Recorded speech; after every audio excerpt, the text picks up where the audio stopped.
Oke teman-teman, kembali lagi di kelas gratis belajar UKM PPD, masih di tema kardiologi.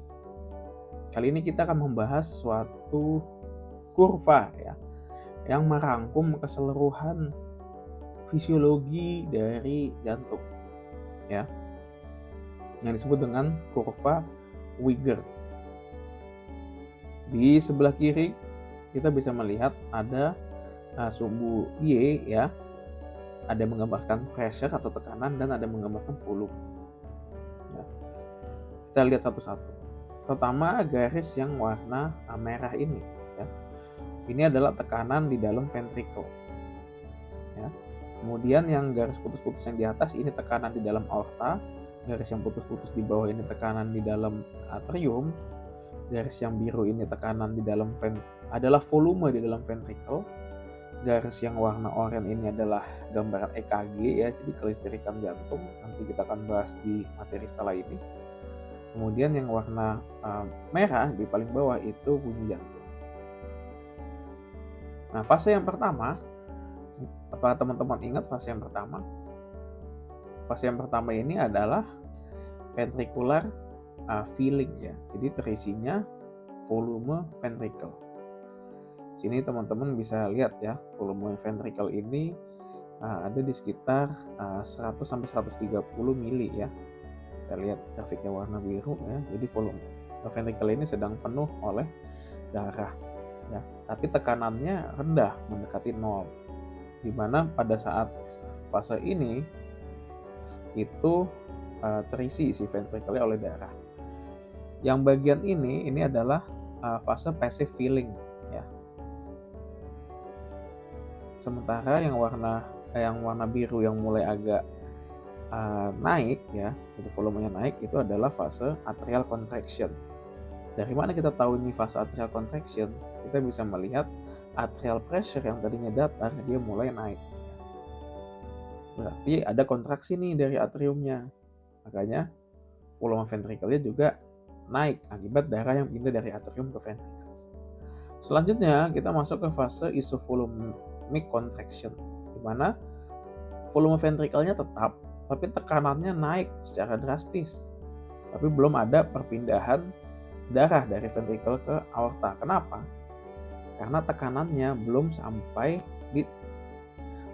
melewati tekanan aorta yang garis putus-putus yang ini. Ya. Baru ketika tekanan ventricle ini melewati tekanan aorta, terjadilah fase ejeksi. Ya. Teman-teman juga bisa lihat di sini volume ventricle-nya turun karena darahnya pindah dari ventricle ke aorta. Lalu lanjut ke fase isovolumic relaxation ya. Jadi tekanan di ventricle-nya turun ya. Tapi volume dalam ventricle-nya masih sama ya, seperti tadi setelah fase ejeksi. Makanya disebut isovolumic. Kenapa? Karena darah belum masuk lagi ke ventricle. Kok bisa darah belum masuk lagi ke ventricle walaupun dia sudah berelaksasi? Karena ketika tekanannya turun, dia belum sampai ke di bawah tekanan dari atrium.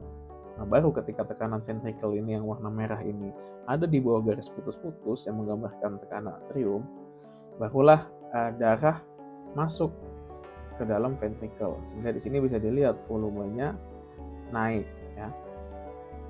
Nah, itulah keseluruhan fase passive filling tadi bisa dibagi menjadi dua, yaitu rapid inflow di mana dia penambahan volume ventricle cepat, dan fase diastasis ya, di mana penambahan volume di ventricle-nya tidak secepat sebelumnya. Baru kemudian atrium berkontraksi sehingga volume di ventricle kembali bertambah akibat darah yang berpindah dari atrium ke ventricle, dan begitu seterusnya. Kalau kita melihat dari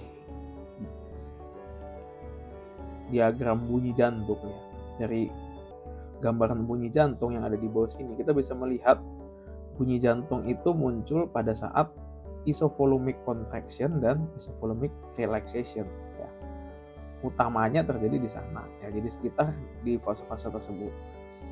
Kenapa? Karena pada fase ini terjadi penutupan katup, teman-teman.